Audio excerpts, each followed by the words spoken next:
स्वागत। मैं हूं शैलेश। देश में कोरोना का संकट है, लेकिन उत्तर प्रदेश एक और संकट से गुजर रहा है, उससे ग्रस्त है। और वो संकट है किसानों के भुगतान का संकट। किसान परेशान हैं, खासतौर पे जो गन्ना बोने वाले किसान हैं, उनको मिलों से जो है वह भुगतान नहीं हो रहा है। अभी जो ताजा आंकड़े मैं देख रहा था, करीब करीब 14,000 से लेकर 16,000 करोड़ रुपए जो है वो बकाया है। आखिर क्यों हर साल ये बकाया हो जाता है? क्यों किसानों को हर साल आंदोलन करना होता है?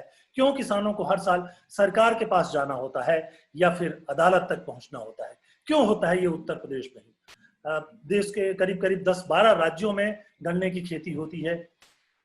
उत्तर प्रदेश से ज्यादा खेती जो है वो महाराष्ट्र में है, लेकिन वहां से भुगतान की समस्या के बारे में कोई बात कभी सुनाई नहीं देती है, बहुत कम सुनाई देती है। आंध्र में कम सुनाई देती है। उत्तर प्रदेश में हर साल, और ये करीब करीब 25-30 सालों से ये झगड़ा जो है वो चला आ रहा है। किसान को जो है वो भुगतान समय पर नहीं मिलता। नियम बन गए, कानून बन गए, फिर भी नहीं मिलता।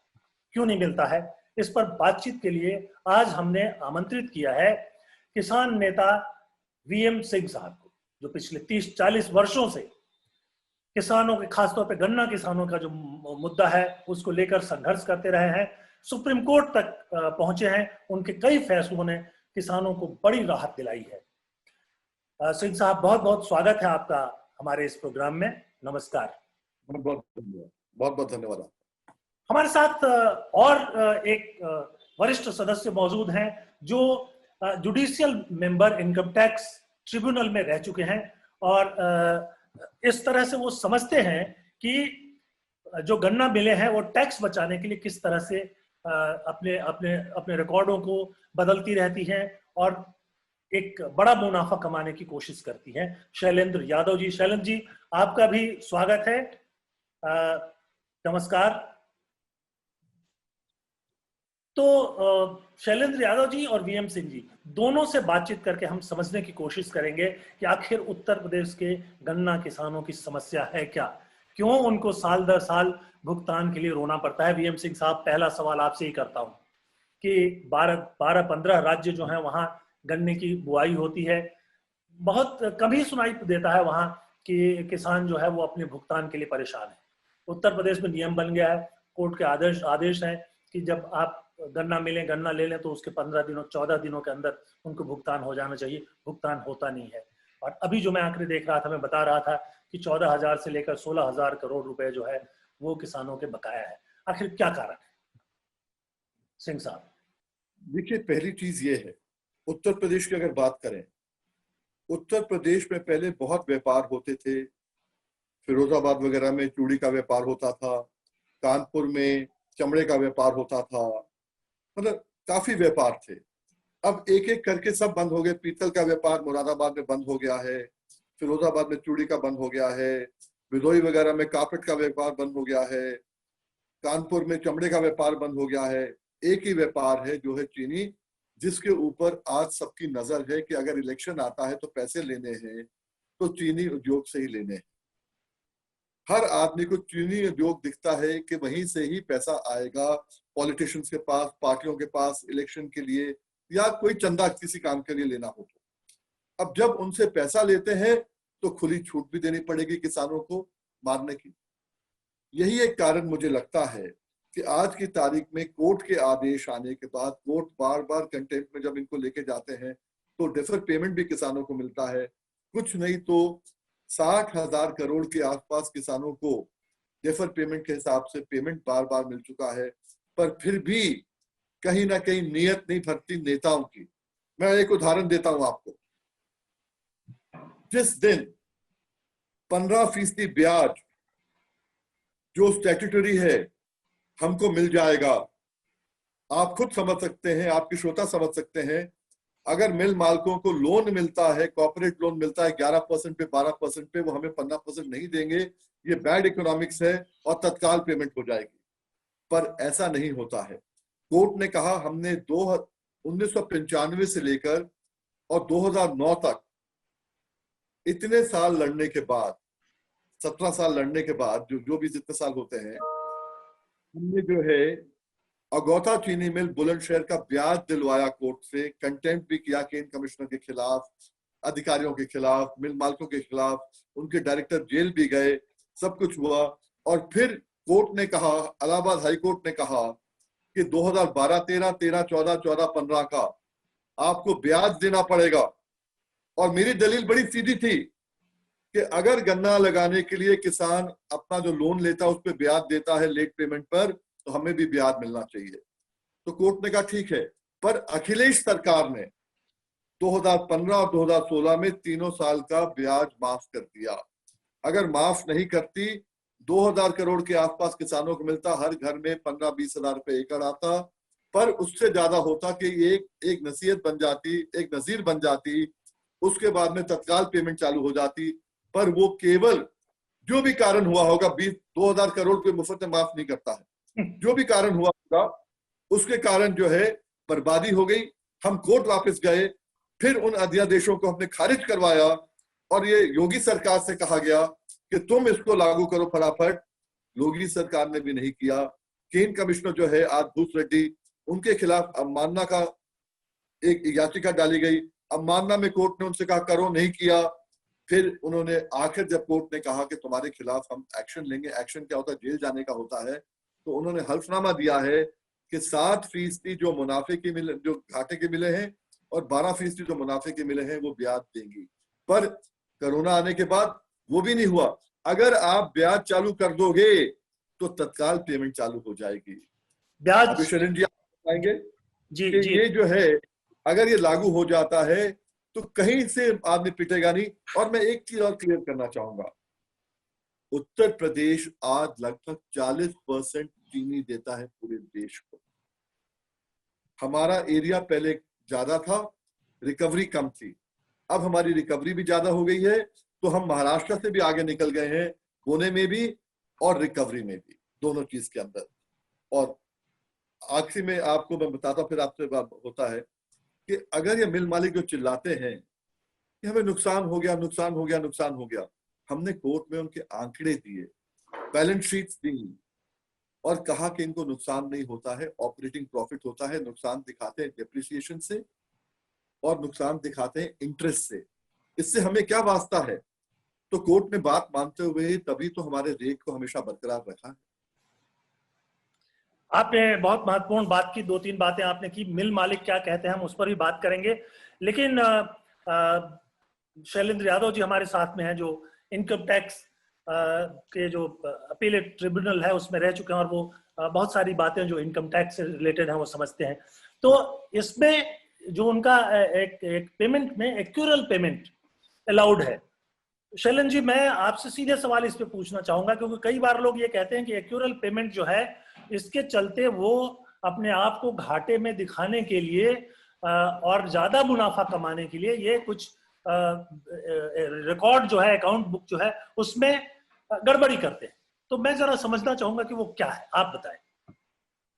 शैलेश जी, जो सिंह साहब ने पॉलिटिशियंस के बारे में कहा उसमें मैं पार्टी नहीं हूँ, मैं समझता नहीं हूँ और मैं उसमें कुछ नहीं बोलूंगा। मैं ये बताऊंगा कि एक्रूअल बेसिस पे पहले हम इसके डायमेंशन समझ लें कि हमें अभी जो पेमेंट बाकी है वो 17,300 एकड़ करोड़ रुपए बकाया है। और इसके डायमेंशंस में हम ये देखिए कि हमारा किसान जो है 8 महीने पूरी मेहनत करता है तब फसल पैदा होती है, उसके बाद लगभग औसतन 10 महीने तक का पेमेंट बाकी है। अलग अलग मिल में अलग अलग टाइम का बाकी है, अलग अलग मिल की अलग अलग पोजीशन है, अलग अलग सिचुएशन है।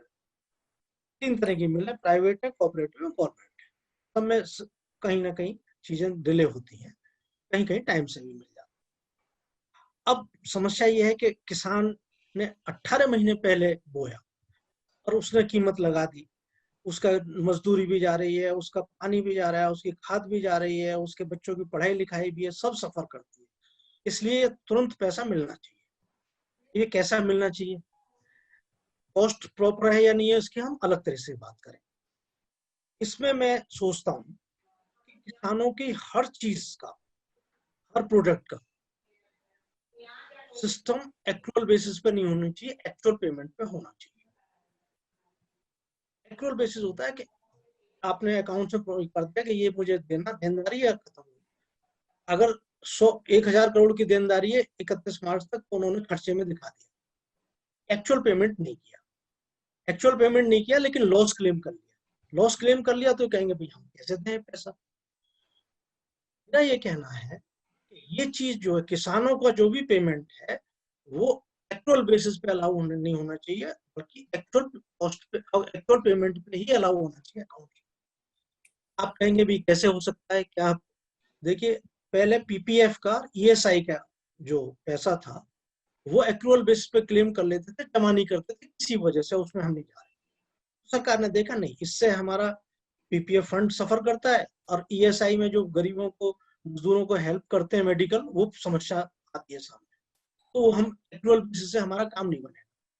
तो अमेंडमेंट आया 43B इनकम टैक्स एक्ट में, जिसमें ये कहा गया कि ये आप एक्चुअल बेसिस रख सकते हैं, लेकिन ये खर्चे आपको एक्चुअल पेमेंट में मिलेंगे।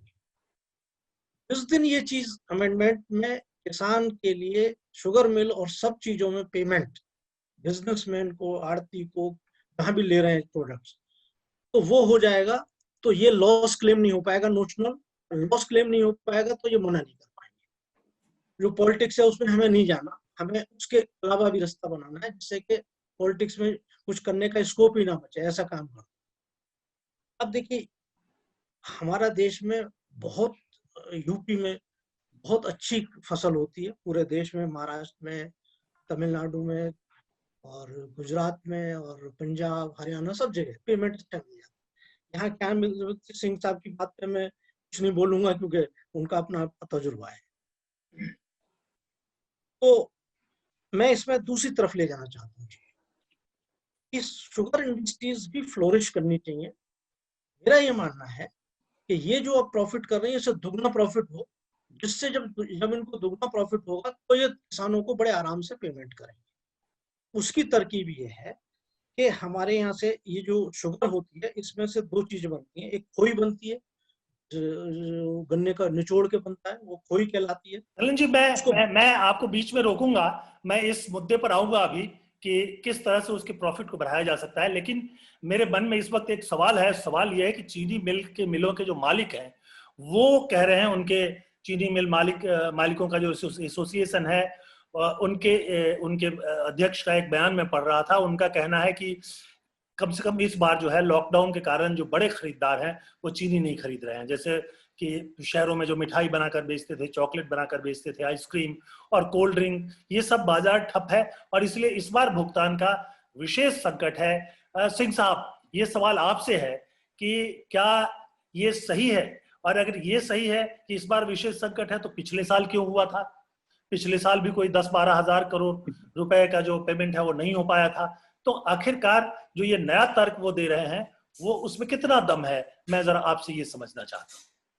इसमें रत्ती भर दम नहीं है। पिछले 25 साल से ज्यादा मैं हाई कोर्ट, सुप्रीम कोर्ट में हर साल जाता हूं पेमेंट के लिए। कोरोना पहले तो नहीं आया ना, और 1 मिनट अगर कोरोना आया और इनको कष्ट है, जो हमने डीजल लिया, जो हमने खाद लिया, जो हमने बीज लिया, कीटनाशक है, मिनिमम लेबर है, क्या उसमें हमें रियायत मिल रही है कोरोना की? ये क्या बेतुकी बातें करते हैं। और ये लोग जो कहते हैं ना कि ये इनको घाटा होता है, हर साल कहते हैं कोर्ट के अंदर घाटा होता है। मेरा तर्क बड़ा सीधा है, अगर आपको घाटा होता है दुकान बंद कर दो अपनी। बजाज की 2 मिलें थी, एक पलिया और एक गोला लखीमपुर खीरी में, आज 15-16 मिलें हो गई हैं भाई। मुझे एक किसान बता दो जो घाटे की खेती कर रहा हो और जिसकी 2 बीघे की 16 बीघे हो गई। ऐसा नहीं होता है। आज अगर हम मॉडल की बात करें, मैं गुजरात मॉडल लेके आना चाहूंगा क्योंकि हर चीज में गुजरात मॉडल हो रहा था। वहां पर जो है क्या 16 मिलें बंद हो गई, 40% मिल्स बंद हो गई। आज नहीं, पिछले 10 साल की बात कर रहा हूं, 15 साल की बात कर रहा हूं। वहीं उत्तर प्रदेश में सुप्रीम कोर्ट और हाई कोर्ट के इंटरवेंशन के कारण जो किसानों को पैसा मिलता है, जिसके कारण किसान गन्ना लगाता है, प्राइवेट 35 की 95 हो गई। पर इनकी गंदी आदत है। मैं आपको एक उदाहरण, फिर जैसे मैंने बजाज कहा, बजाज ने मैं 2014-15 की बात कर रहा हूँ, चीफ जस्टिस से कोर्ट में बहस हो रही थी, यही साहब पैसा नहीं है, पैसा नहीं है। मैंने कोर्ट को बताया उस समय 1162 करोड़ शायद, या 1062 करोड़ या 1162 करोड़ उन्होंने डाइवर्ट किया था अपने ललितपुर एनर्जी प्लांट के लिए। किसान को पैसा नहीं दे रहे, अपना चीनी से डाइवर्ट कर रहे हैं एनर्जी प्लांट के लिए, जहां से पैसा कमाएंगे। तो ये जो काम करते हैं ना डाइवर्जन का, वही मोदी ने डाइवर्ट किया था झारखंड के अंदर। ये सब जो काम करते हैं ये केवल आंकड़ों के खेल के अंदर, इनकम टैक्स की आप शैलेंद्र जी बात बताएंगे, पर मैं तो एज ए लेमैन बता रहा हूं, जब पैसा उनके पास है। और एक चीज आपको और मालूम होनी चाहिए, ये बार बार कहते हैं हमने चीनी पॉन कर दी है, गिरवी रख दी है बैंकों के पास, हमारे पास अब पैसा नहीं है। मैंने कोर्ट से आदेश ले लिया, सुप्रीम कोर्ट ने मोहर लगा दी है कि चीनी मिल पे पहला हक, चीनी के ऊपर पहला हक किसानों का होगा, बैंकों का नहीं। अगर बैंक ने जितना भी कर्जा दे दिया हो, किसान की पेमेंट होने के बाद ही बैंक रिकवरी कर सकता, वरना नहीं कर सकता। यही हमारे सुरेश राणा जी गन्ना मंत्री उत्तर प्रदेश के हैं, इनकी चीनी मिल ऊन में जब दिक्कत थी, मैं हाई कोर्ट गया और आदेश लिया तो उनकी पेमेंट हुई। उनको मालूम है इस बात का, फिर सब पे लागू क्यों नहीं करते? ये सबको मालूम है, पर कहीं ना कहीं किसान जो है जात बरादरी में बंट जाता है। किसान नहीं रहता है, कोई लोध है, कोई कुर्मी है, कोई ब्राह्मण है, कोई ठाकुर है, कोई जाट है, कोई गुर्जर है, कोई सैनी है, कोई त्यागी है। इसलिए उसका फायदा उठाते हुए ये राजनीतिक लोग फायदा उठाते हैं, पार्टी फायदा उठाती हैं। वरना कोर्ट ने ऐसे ऐसे आदेश दे दिए, उसको लागू अगर हो जाए तो किसान पिटेगा नहीं। किसान, आज बच्चे आपको मालूम है ना खेती नहीं करते। आज क्यों नहीं करते? घाटे का सौदा है, उनकी नौकरियां छिन गई हैं कोरोना में, और उनकी नौकरियां छिन गई हैं नोटबंदी में। वो क्या कर रहे हैं? आज डिप्रेशन में जा रहे हैं, ड्रग्स में जा रहे हैं, क्राइम में जा रहे हैं। ये अगली पीढ़ी के लिए हम क्या छोड़ के जा रहे हैं? अगर ये आदेश सब लागू हो जाए और ऑनेस्टली लागू हो जाए तो खेती फिर जिंदा हो जाएगी, नौजवानों को जीविका मिल जाएगी। इसलिए मैं कहता हूं कि आज जो ये नाटक करते हैं ना ये लोग कि हमारे पास पैसा नहीं है, पैसा नहीं है, बेवकूफ बनाते हैं। अगर बेवकूफ बनाते हैं, दुकानें बंद कर दो ना अपनी। ये पागलपन मत करो। कोरोना के नाम के ऊपर कह रहे हो कि हमारा पैसा नहीं आ रहा है। अरे जैसे आपने कहा, बिल्कुल सही कहा, 25 साल से कोरोना था क्या? और हमारे लिए कोरोना नहीं है क्या? हम डीजल ले रहे हैं, खाद ले रहे हैं, सब चीज का पेमेंट हम कर रहे हैं, हमारे लिए कोरोना नहीं है क्या? हमें राहत मिल रही है, जो 20 लाख करोड़ मोदी जी ने दिया, राहत मिली है हमें क्या उसमें? बिल्कुल सही पॉइंट आपने रखा है सिंह साहब, लेकिन मैं शैलेंद्र जी के पास एक बार फिर से जाना चाहता हूं। और वो कुछ तथ्यों की बात कर रहे थे जिससे कि उनका इनकम बढ़ सकता है, किसानों का भी और मिल मालिकों का भी। तो जरा इसको भी समझ लेते हैं कि आखिर वो क्या तरीका हो सकता है। Shailendra ji. Shailesh ji, sugar cane grower की प्रॉब्लम बहुत जेन्युइन है, सिंह साहब सही कह रहे हैं। लेकिन वो क्यों होती है, पॉलिटिशियन क्यों करते हैं, उसमें मैं नहीं जाऊंगा, जैसे मैंने पहले कहा। लेकिन मैं ये कहना चाहता हूँ कि चीनी जो किसान है वो चीनी पैदा करता है और शुगर फिर वहां पे जमा कर देता है, फिर वहां पे शुगर बनती है, फिर बिकती है, फिर हिसाब किताब। तो मैंने जैसे कहा, सिंह साहब की प्रॉब्लम उसमें निहित सॉल्व है, उसका ऑब्जेक्शन बहुत सही है, और उसका सॉल्यूशन वही है कि अगर मिल मालिकों को एक्चुअल बेसिस की जगह कैश सिस्टम पे अलाउ होगा। जब कैश सिस्टम होगा, जब किसान को पेमेंट कर देंगे तभी खर्चा अलाउ होगा, तो वो लॉस क्लेम ही नहीं कर सकते। आज वो 10,000 करोड़ का पेमेंट बिना करे हुए एक्चुअल बेसिस पे दिखा देते हैं और लॉस क्लेम कर लेते हैं, और कह देते हैं कोर्ट में और सिंह साहब से कि भाई अब हम पे पैसे नहीं है क्योंकि लॉस है अकाउंट्स में। वो एक्चुअली लॉस नहीं है, वो नोशनल लॉस है। अगर वो पेमेंट करने के बाद लॉस हो तो बहुत अच्छी, फिर देखा जाएगा उसको अलग तरीके से। लेकिन एक्चुअल पेमेंट पे ही अलाउ होना चाहिए अकाउंट्स में, ये मैं कह रहा हूँ, ना कि शुगर की चीजों का, शुगर के केन का, बल्कि हर प्रोडक्ट का किसानों को जो डिडक्शन है कि बिजनेसमैन को मिलता है वो एक्चुअल पेमेंट में मिलना चाहिए। जिस दिन एक्चुअल पेमेंट पे अकाउंट्स में प्रोविजन हो जाएगा, सेक्शन में जगह है 43P, जैसे PPF में हुआ है, ESI में हुआ है, ऐसे ही किसान के पेमेंट को वहां ले जाके कर दे, तो किसान बेचारे को नहीं पता अकाउंटिंग कॉम्प्लिकेशन क्या है, बिजनेस क्या है, तुम्हारा बैलेंस शीट क्या है, उसको क्या मतलब बेचारे को? उसको तो खेत से खेती करी, अपना गन्ना दिया और अपना पैसा मिल जाए। किसान की मजदूरी उसका पसीना सूखने से पहले मिलनी चाहिए। 18 महीने में तो बड़ी जाती हो जाती है, बच्चों की शादी नहीं हो पाती, पढ़ाई नहीं हो पाती, घर नहीं बन बिल्कुल पाता बिल्कुल है, सही कहा आपने। मेडिकल रिपेयर नहीं हो और पाता। मैं यहाँ पर और पॉइंट, इसका रास्ता है, जी शैलेंद्र इसका जी, मैं यहाँ पे जो पॉइंट रखना चाहूंगा कि चीनी मिलों के जो मालिक हैं वो सिर्फ चीनी की बात करते हैं, जबकि जो चीनी तो एक है उत्पादन, मुख्य उत्पादन वो है। उसके अलावा जो शिरा ये का उसमें बाय प्रोडक्ट के रूप में निकलता है, वो उससे जो है एथेनॉल के रूप में वो पेट्रोल में मिलाया जा रहा है और उसको सरकार ने मान लिया है, तो उससे उनकी आमदनी होती है। एक तीसरी आमदनी जो है उनको होने लगी है, जो बचा हुआ गन्ना होता है पेराई के बाद में, उससे वो बिजली बनाने लगे हैं और बिजली देने लगे हैं। सिंह साहब, मेरा सवाल आपसे है कि अब मिलों के जो मालिक हैं वो ये कह रहे हैं कि भाई जो जैसे हम बिजली जो है स्टेट बिजली बोर्ड को दे देते हैं और वो हमको पेमेंट नहीं करते हैं। अभी मेरे सामने जो आंकड़ा है उसके हिसाब से वो कह रहे हैं कि 1100 करोड़ रुपए जो है वो बिजली बोर्ड ने हमको नहीं दिया है, और इसलिए जो है हमारे सामने भुगतान का जो है एक संकट है। सिंह साहब। देखिए, पहले तो मैं क्लियर करूंगा जो आपने पहले कहा है सीरे के बारे में, खोई के बारे में, मैली के बारे में, ये चीजें ऐसी हैं जो गन्ने से निकलती हैं, और यही 2004 में सुप्रीम कोर्ट के 5 जजेस के आदेश के अंदर पूरा है कि मुश्किल से 60% जो है चीनी के ऊपर निर्धारित है और 40% से निर्धारित है। और उसी में आपने जैसे कहा सीरे के अंदर से एथेनॉल तो अब बनना चालू हुआ है। अल्कोहल, इंडस्ट्रियल अल्कोहल हमेशा बनते आया है। उसके अंदर सीरे के अंदर से आपको मैं बताता हूँ, एक मेरे केस में 2013 की बात है, इन्होंने हल्फनामा दिया, मैं आंकड़ों से आपको बता रहा हूँ ना, कि 10,000 करोड़ रुपया इन्होंने एक्साइज दिया स्टेट को और सेंटर को अलग दिया। मिल मालिक ने कहा है उस समय टोटल भुगतान था 24,000 करोड़ का, और 10,000 करोड़ रुपया तो इन्होंने एक्साइज दिया था। तो शैलेंद्र भाई बता पाएंगे कि उनको मुनाफा था या उनके ऊपर जो है एक्साइज दे रहे हैं तो कुछ तो आ रहा होगा ना, तो एक्साइज क्यों दे रहे हैं? वो प्रॉफिट है, एक्साइज है। और जहां तक सवाल उठता है, मैं डाइग्रेस कर गया हूं, मैं माफी चाहता हूं, पर जहां तक सवाल उठता है, उन्होंने कह दिया साहब खोई के अंदर से हमारी बिजली बन रही है, बिजली के पैसे नहीं दे रहे। खोई, कार्डबोर्ड, हार्डबोर्ड, खोई में सब निकलता है, सब बनता है बिजली के अलावा।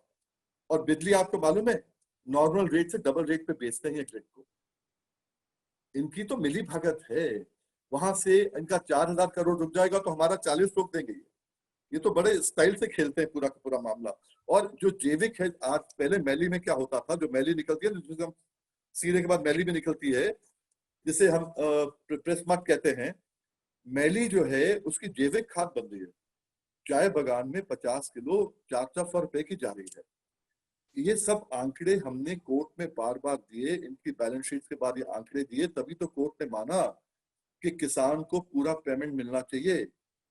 वरना ये लोग तो आपको मालूम ही है, एक साइड से मैं अगर गिना दूंगा आपको, शांति भूषण साहब, वेणुगोपाल साहब, नारीमन साहब, उस समय अरुण जेटली साहब, हरीश साल्वे साहब, मुकुल रोहतगी साहब, अभिषेक सिंघवी साहब, ये सब एक लाइन पे खड़े हो जाते हैं मिल मालिकों के लिए, और मालिक के जैसे हम जीत के आ रहे बार बार, ये एक साइड से आ जाते हैं और केवल बेवकूफ बनाने के लिए देश को बेवकूफ बनाते हैं। पर मैं शुक्रगुजार हूं वहां कोर्ट्स का, जहां कोर्ट्स के ऊपर उंगली उठाए या नहीं उठाए, पर हमें हमेशा कोर्ट ने सपोर्ट किया है, किसानों को सपोर्ट किया है। इसलिए आज आप देखें महाराष्ट्र में आत्महत्या कितनी हो रही है, हमारे यहाँ कितनी हो रही है। किसान को बचाने का काम किया है।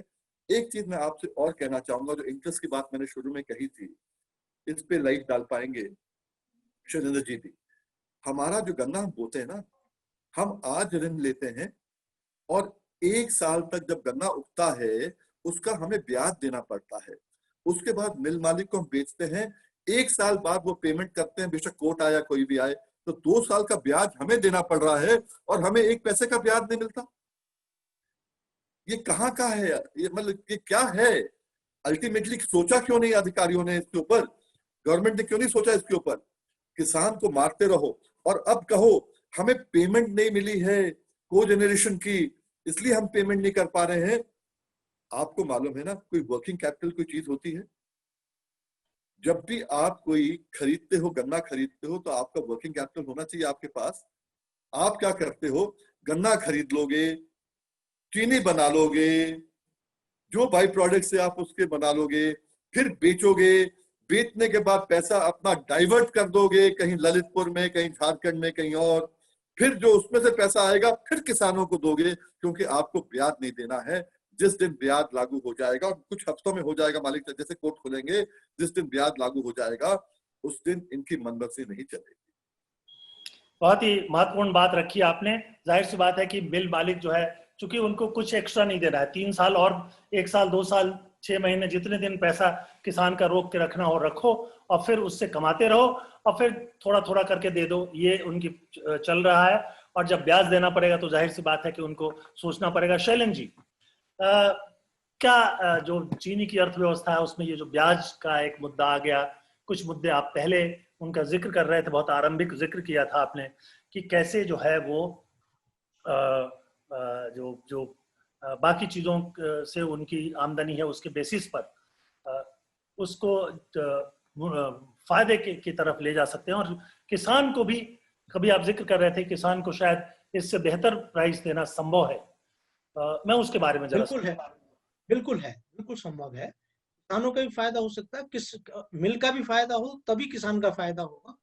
और जो मेरी अकाउंटिंग सिस्टम की बात है उसको तो मैं बिल्कुल मानता हूँ। मैं सरकार से रिक्वेस्ट करता हूँ आपके माध्यम से कि इसको एक्चुअल बेसिस पे अलाउ ना करें। किसान की किसी भी प्रोडक्ट को, किसी भी बिजनेसमैन को एक्चुअल बेसिस पे अलाउ ना करें, सिर्फ कैश सिस्टम पे अलाउ करें। और सिंह साहब की बात बिल्कुल सही है, इंटरेस्ट मिलना चाहिए, सुप्रीम कोर्ट ने कहा है वो मिलना ही चाहिए। क्योंकि हमें ये 18 महीने की कम से कम होती है, 8 महीने की तो फसल होती है, पूरा लगा रहता है, उसमें खाद भी है, बीज भी है, पानी भी है, और भी चीजें हैं, तो वो उसमें तो कोई दो राय है ही नहीं। अब हमें इस डायमेंशन पे जाना है कि इस इंडस्ट्री को कैसे इंटरनेशनल लेवल पे इसको बढ़ाया जाए और इसका इम्प्रूवमेंट किया जाए, जिससे कि जब इंडस्ट्रीज का इम्प्रूवमेंट होगा, वो रॉ मटेरियल लेंगे, उन्हें जरूरत होगी, अधिक की जरूरत होगी, और तो अच्छे प्राइस पे लेंगे। वो ऐसी स्टेज आ जाएगी कि वो लेट होने का सवाल ही नहीं होगा, वो एडवांस में पेमेंट करेंगे।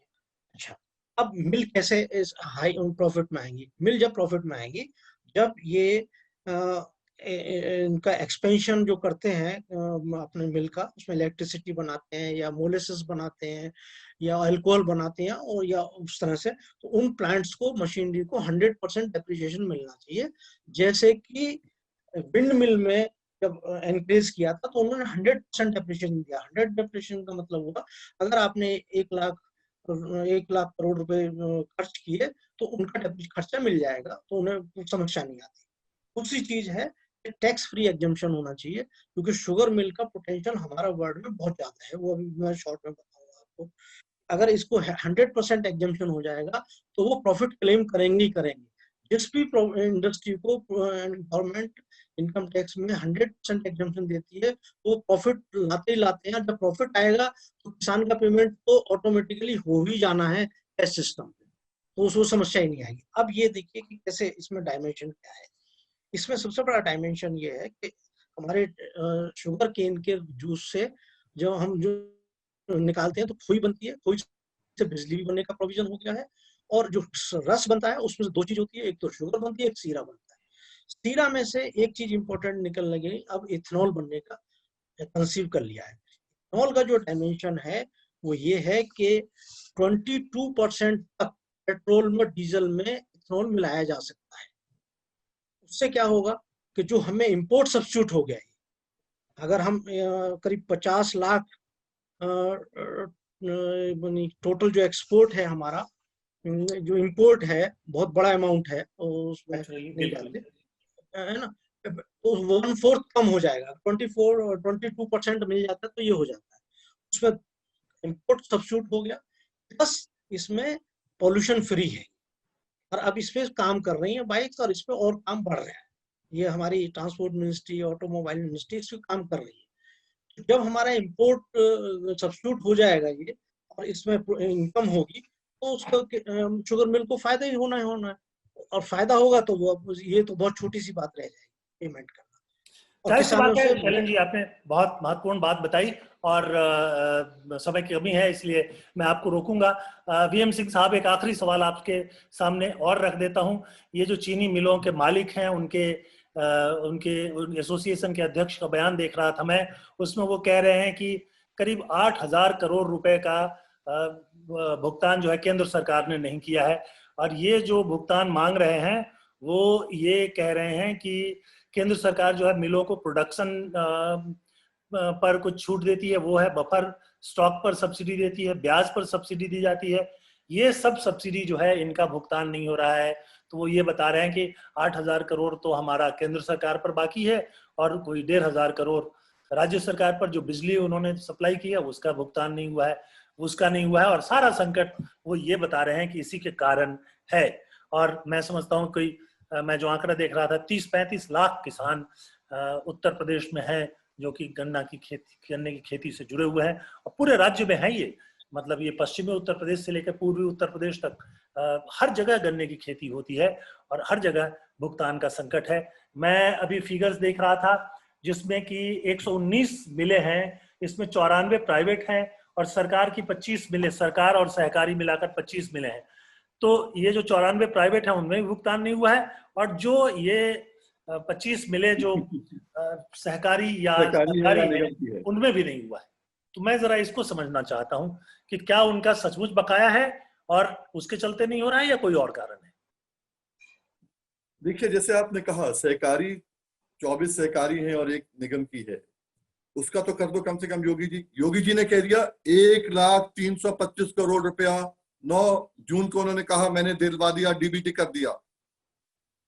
योगी जी के आंकड़े बहुत कमजोर हैं, उनका गणित बहुत कमजोर है। ये पूरे 119 मिलों को 47,20,000 किसानों ने गन्ना दिया सोसाइटी के माध्यम से, 47,20,000 ने दिया, और टोटल गन्ना हमने दिया 35,693 करोड़ का। और योगी जी ने 1,325 करोड़ दे दिया। आज भी हम डिबेट कर रहे हैं कि 12-15,000 करोड़ आज भी बकाया है। आंकड़े बहुत कमजोर हैं उनके, गणित तो बहुत ही कमजोर। उन्होंने क्या किया, 3 साल के मिला दिए। अरे मैं पूछूं तनख्वाह कितने योगी जी ले रहे हो तो मुझे 1 साल की नहीं बताएंगे, 1 महीने की बताएंगे। ये तो 3 साल की बता रहे हैं, जबकि हमारा क्रशिंग सीजन 1 साल का होता है, फाइनेंशियल ईयर 1 साल का होता है। खैर, ये सब चीजें हैं, ये केवल बेवकूफ बनाने की बातें हैं। और सहकारी मिलों ने नहीं दिया, इन्होंने नहीं दिया। और ये जब मनमोहन सिंह सरकार थी तब भी आपको याद होगा 6,600 करोड़ ले गए थे ये सब्सिडी के रूप में। मोदी सरकार आई 4,400 करोड़ फिर ले लिया आपने। ये आप जो करते हो सरकारों से, सरकारें आपकी जेब में है, आप उनकी जेब में हो, जो करो हमारी बला से। हमने गन्ना दिया, हमें पैसा दो। और आज मैं एक चीज आपको स्पष्ट करना चाहूंगा, सुप्रीम कोर्ट का फैसला अप्रैल में आ गया है जिसमें वो कहते हैं कि हमारा जो आदेश था पुराना वाला वही रहेगा। 5/5/2004 का सुप्रीम कोर्ट का 7 जजेस में नहीं जाएगा। मतलब क्या हुआ, जो समझौता है, ये आपकी पहली बात से मैं अटैच कर रहा हूं, ये समझौता हम करते हैं सोसाइटी के माध्यम से मिलों के साथ पेमेंट का, उसमें ना राज्य सरकार आती है ना केंद्र सरकार आती है। वो समझौते के तहत आपको पेमेंट करना है, आप पेमेंट करिए। सुप्रीम कोर्ट ने मोहर लगा दी है, क्योंकि जो 10 रुपया इन्होंने बढ़ाया है मोदी सरकार ने एफआरपी में, एफआरपी हम पे लागू नहीं होती समझौते के तहत।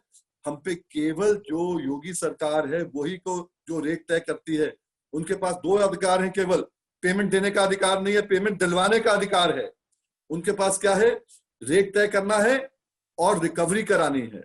दोनों काम वो नहीं करते हैं। और हमें आज क्या चाहिए, जैसे अभी शरीन जी ने कहा गन्ने का रेट और मिलेगा।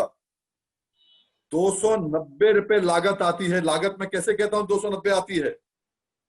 एक क्वेश्चन डाला गया विधानसभा में, ये था अगस्त सितंबर 2018 में, कि मंत्री जी बताएं, मुख्यमंत्री बताएं कि लागत कितनी आती है। आपके साथ रिसर्च सेंटर्स हैं, आपके गन्ना के शुगर के रिसर्च सेंटर्स हैं, मुजफ्फरनगर में है, शाहजहांपुर में है, सुरोई में है। जो रिसर्च सेंटर्स की एवरेज बताइए थे, तो एवरेज बताया उन्होंने कि 290 रुपए लागत आती है। आज की लागत 301 रुपए उनकी आ रही है। अगर उस समय लो, अब भी लो, जो भी लो आप, 300 की लागत आ रही है, तो 450 गन्ने का रेट, 1 गुना लागत का दाम जो मोदी जी ने वायदा किया देना पड़ेगा। पर हकीकत यह है, ये लोग बेवकूफ बनाते हैं, कभी मिल मालिकों की तरफ हो जाते हैं और कभी किसान को अलग निकाल देते हैं। तुम अपनी समस्या खुद करो, खुद मिल मालिकों का धरना दो।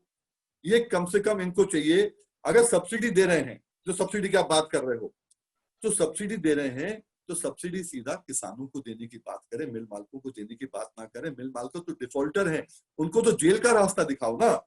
अगर मैं डिफॉल्ट करता हूं, अपना जो मैंने गन्ने के लिए लोन लिया है, तो मुझे अमीन पकड़ के और मुझे तहसील में बंद कर देता है रिकवरी के रूप में। तो ये सख्ती जो अगर सरकार करेगी तो 2 मिनट में पैसा आएगा। कोई मुख्यमंत्री आंखें टेढ़ी कर ले तो लाला फटाफट पैसे देने को ले आ जाएगा। पर जहां पर आप कह दें कि बिजली का बिल मत देना, मैं आपसे कह दूं बिजली का बिल मत देना, आप कहोगे भी बिजली कट जाएगी। मेरी गारंटी है बिजली नहीं कटेगी, बोले पेनल्टी देनी पड़ेगी। अरे तुम्हें 1 पैसा पेनल्टी देना नहीं पड़ेगा तो कौन बिजली का बिल देगा? वही हाल है आज हमारा, वही हाल है। कानून को लागू कर दो। कानून केवल किसानों के लिए नहीं, सबके लिए है, मिल मालिकों के लिए भी है। जिस दिन लागू हो जाएगा उस दिन ठीक हो जाएगा।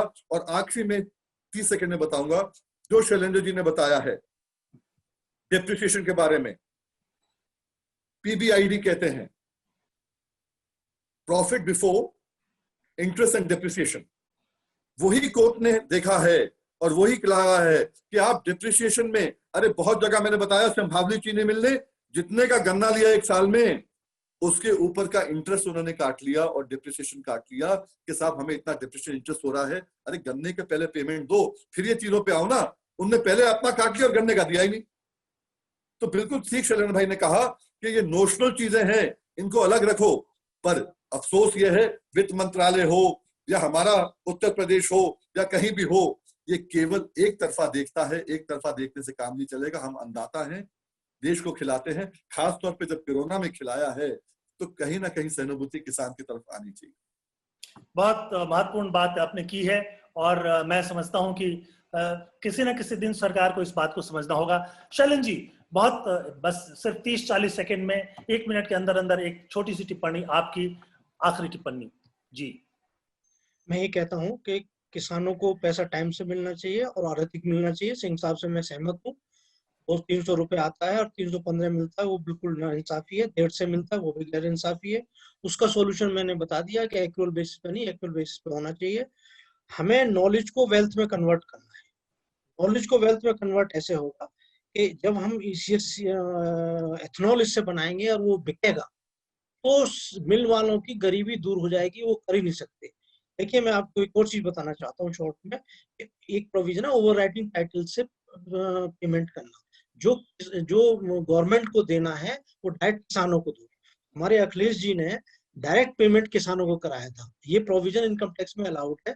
किसान को अगर मिल वालों को किसी को देनदारी है, उसको पहले पेमेंट कर दो किसान को।